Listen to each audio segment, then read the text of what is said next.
Hi, welcome to video number 5. So we're almost there. This is the second to last video in the series. And for this video, we're going to be talking about recent American history. And by recent, I mean from 1900 to current. So about 100 years or so, 120 years or so.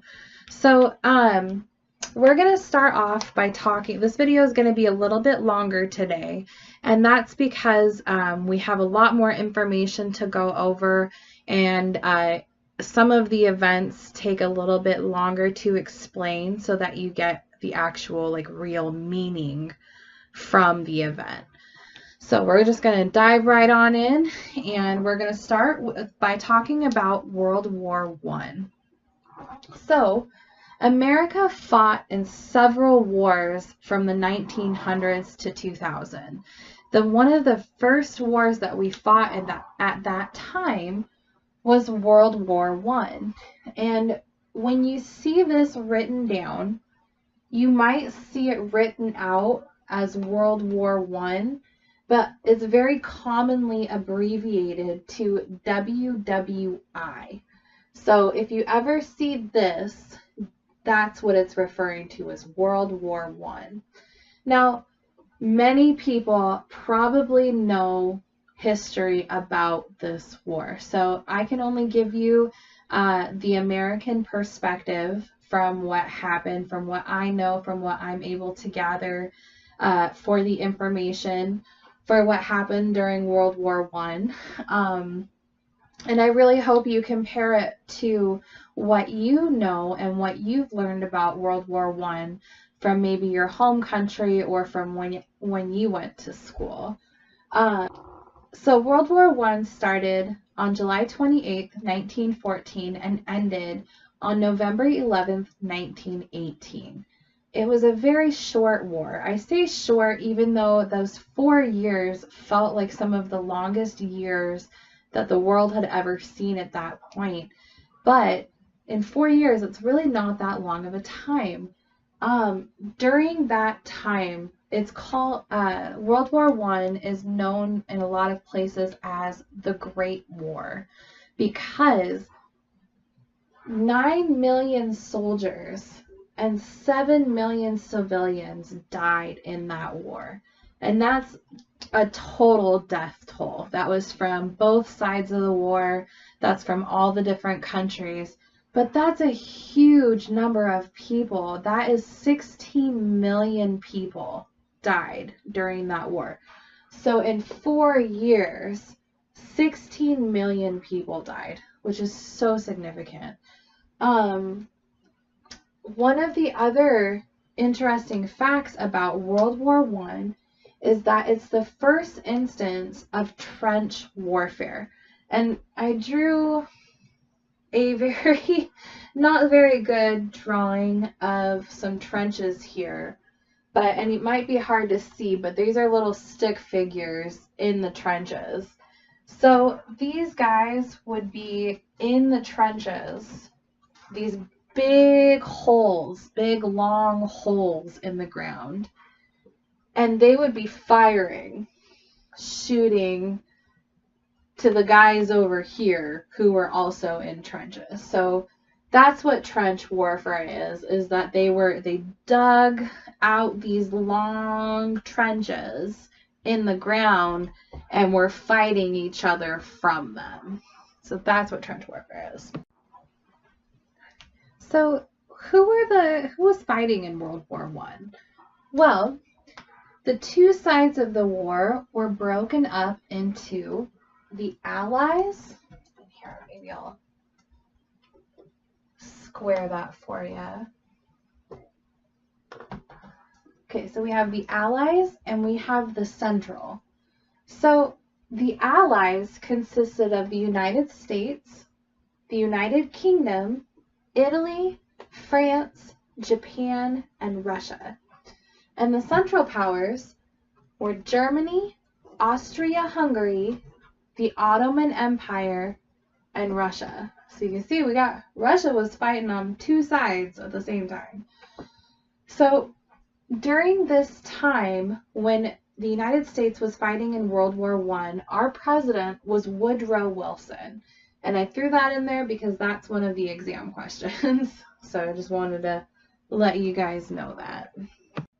So one of the only reasons that this war was ended is because several of the alliances in the Central Powers fell apart. There was also the Russian Revolution, which when that happened, it really damaged a lot of support for Germany and Austria and Hungary.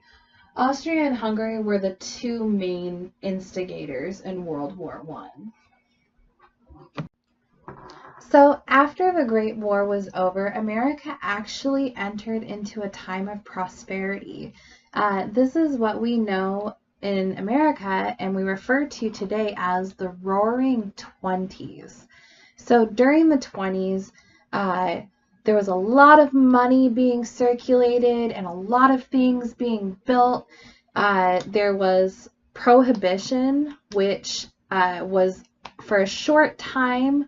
The government outlawed alcohol, so people couldn't buy or sell alcohol. But it was during this time that we got kind of caught up in false hope.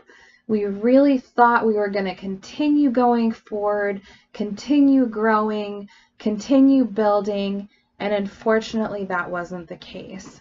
And so this brings us to our next topic, which is the Great Depression. So I need to preface this little section by saying that America is a capitalist and a market economy.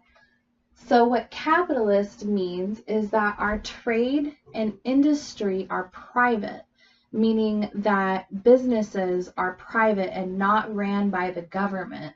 And so our markets are privately owned and for profit, for money, rather than controlled by the government. Our market economy means that we are based on supply and demand. So if there is a demand for something, then the people that are making the product or whatever will supply it for us. And if there's too much of a product, they'll stop making it in order to create a demand. So that's what that means, is that we need something, so they give it to us. That's what a market economy means. That's what supply and demand means. Okay, so let's get into the Great Depression. I had to do a lot of research on this because I'm not a banker. I'm not a stockbroker, which is somebody that sells stocks in companies, sells partial ownership of companies. I don't know anything about that, so I really had to do my research on this just to even find out the information that I did. So the Great Depression began in 1929 and ended in 1939. That's a long time for a depression, which we'll get into what that means in a minute. But after World War I, remember, we were talking about how America was prosperous at the time, remember? Okay, so let's get into the Great Depression. So the Great Depression began in 1929 and ended in 1939. So we were in a depressed state as an economy, as a country, for 10 years.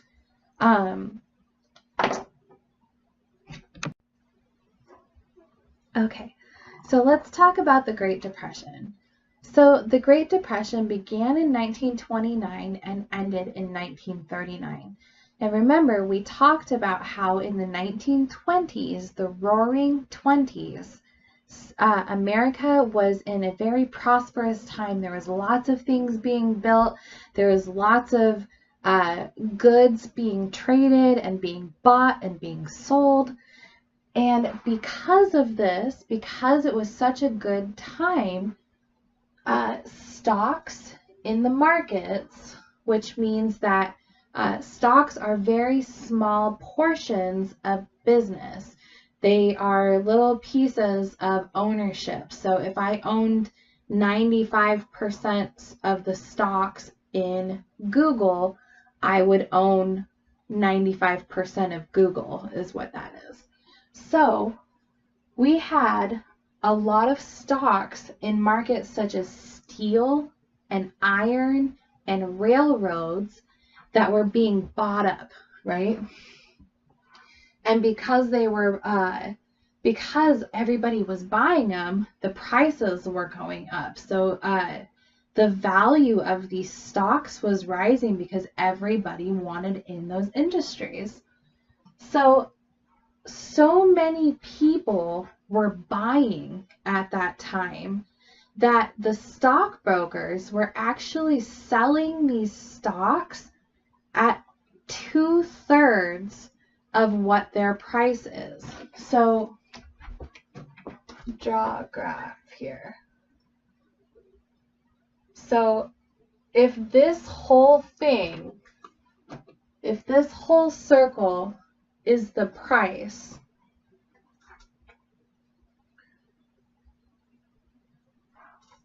the stock companies were selling it for just this much.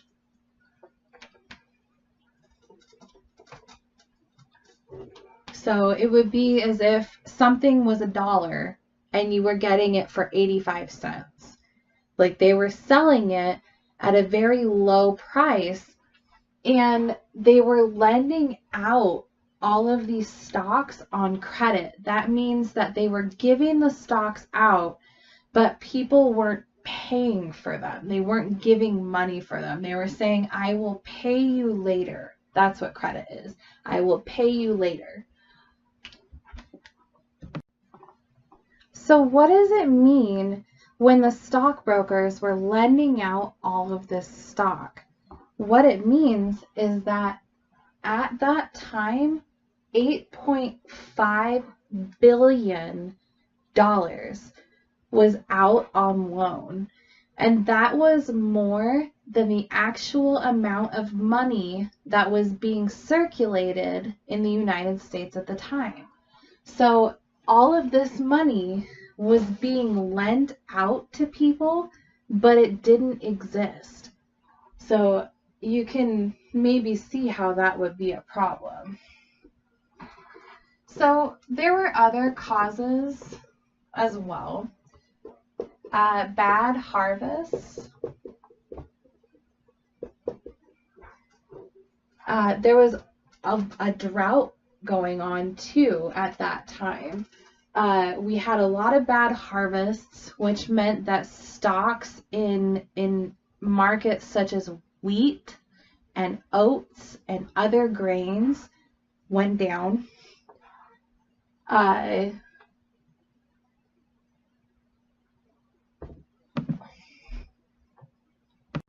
So the other cause was that there was too many loans out. So when people lost all of their money, these stock prices fell and their stocks weren't worth anything. The banks had to call these people and say, give me my money. And people were like, I don't have your money. So at that point, nobody had any money because remember, there was $8.5 billion that was given out that didn't exist. So nobody had any money at this point. So many businesses had to close because nobody had money to buy anything. Many people were out of work.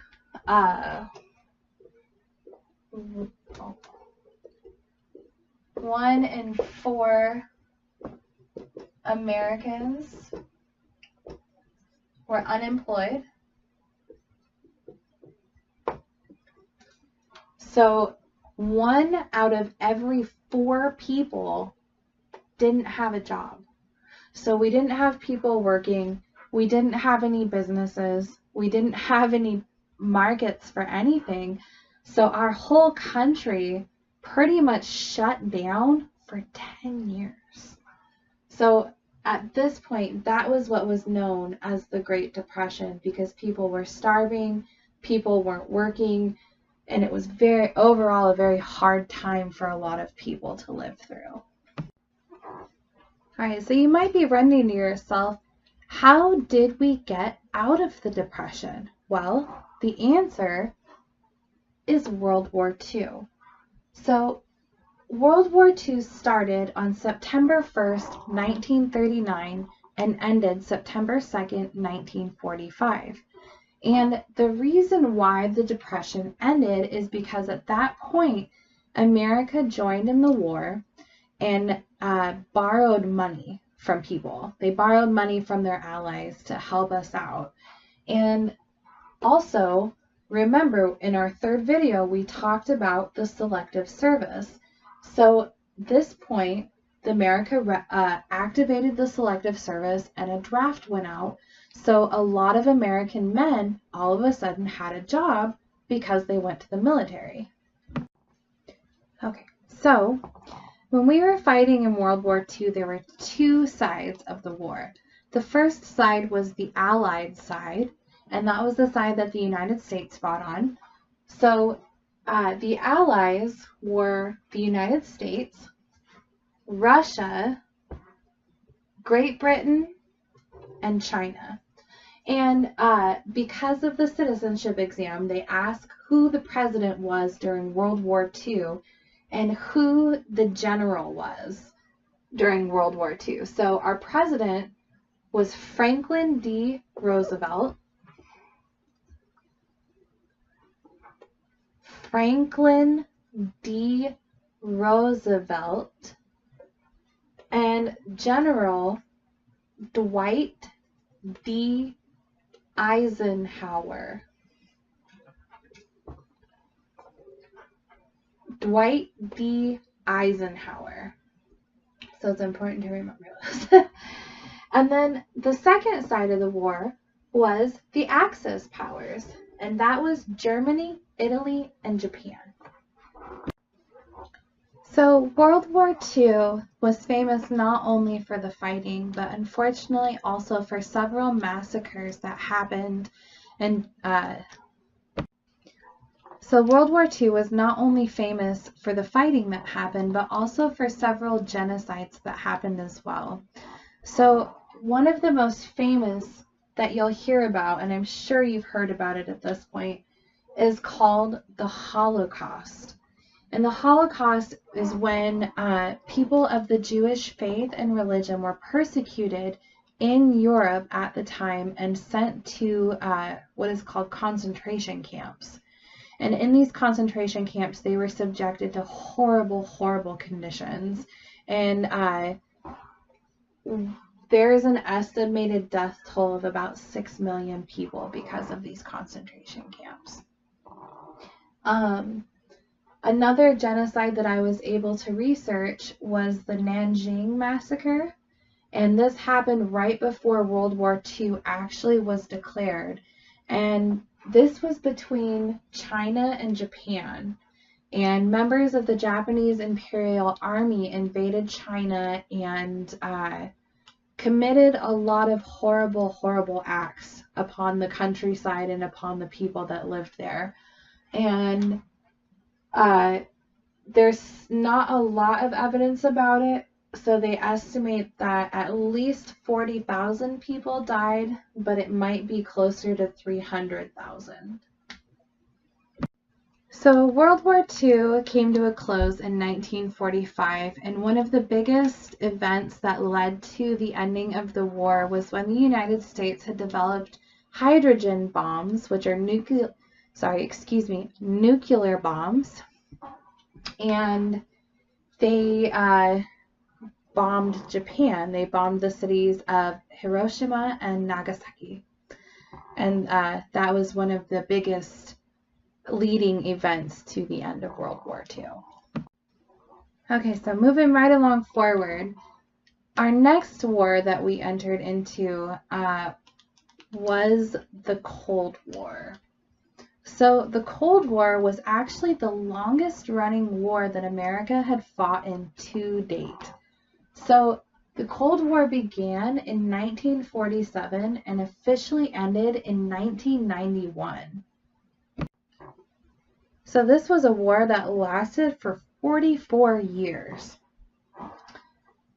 The Cold War was fought between Russia and America, and it was fought because at this point America was becoming very afraid of Russia and how fast it was growing with communism. And Russia was kind of unhappy with America because the representatives from America were refusing to treat Russia as part of the legitimate United Nations international community. So, and they also were kind of not happy because America had been developing nuclear weapons since the end of World War II. So we have two countries that are big countries, big powerful countries that are kind of unhappy with each other. And so they started a big international conflict. So in the 1950s and the 1960s, the United States actually entered into 2 other wars while we were fighting the Cold War. So the U.S. fought in Korea and in Vietnam during this time, and it was during the mid-1950s to the 1960s that the United States really started dumping a lot of money into their nuclear weapons program. And so because of this, Russia also started putting a bunch of money into their nuclear weapons program as well. And this is what was known as a nuclear arms race. A nuclear arms race. And this is what the United States and Russia were in a war against each other because there was no actual battles being fought at that time. But instead, what they were kind of at war together was to develop the biggest and the best nuclear bombs and nuclear weapons. So the war ended in 1991. I'll put that down. In 1991, when I think it's the United States of Soviet Russia. So the war ended in 1991 with the dissolution of the USSR, which was the Union of Soviet and Socialist Republic. That was Russia at the time. So it was Russia and a bunch of the other little countries that exist today because they were part of the Soviet Union. So the war ended, the nuclear arms race ended, and everything was good to go at that point because the Cold War was over.